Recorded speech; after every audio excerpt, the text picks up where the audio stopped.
আসসালামু আলাইকুম। আজকে জিওল মাছ বের করেছি, ফ্রিজে রেখে দিয়েছিলাম, বের করে এখন কাটবো। তো মাছগুলো কাটতে মনে হয় একটু সমস্যাই হবে, কাটা যেহেতু ভয় লাগে। তো মাছগুলো আমার কাটা অলরেডি হয়ে গেছে, কেটে ধুয়ে পরিষ্কার করে নিয়ে এখন মাছের রগ বের করব। যেহেতু জিওল মাছের রগটা কিন্তু খেতে হয় না, যেভাবে রগটা দুই সাইডে থাকে দুই সাইড থেকে রগটা বের করে নিলাম। যে কয়টা রান্না করব সে কটারই বের করেছি। দেখেন, এই রগ কিন্তু খেতে হয় না, রগটা অবশ্যই বের করে নিতে হবে। এই যে আমি বের করে নিলাম রগ। আমি রগগুলো বের করে নিয়ে আবার একটু ধুয়ে সুন্দর করে মাখিয়ে আবার মাছগুলো ভেজে নিলাম। দেখেন, আমার মাছও ভাজা হয়ে গেছে, এখন আমি রান্না করে নিব। আমি মাছ রান্না করার জন্য আলু পেঁয়াজ কেটে রেখেছি, সঙ্গে দু একটা কাঁচামরিচ দিয়েছি।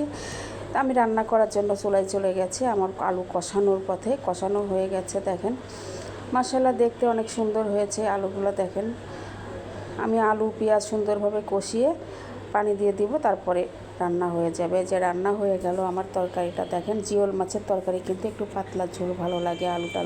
আলু দিয়ে লাউ দিয়ে যেটা দিয়ে রান্না করেন, একটু আমার মনে হয় যে পাতলা ঝোলটা খেতে বেশি সুন্দর লাগে। এই জন্য আমি পাতলা করে ঝোল করেছি জিওল মাছের। কেমন লাগলো আমার রান্নাটা অবশ্যই জানাবেন কমেন্টে। ভালো থাকবেন, আল্লাহ হাফেজ।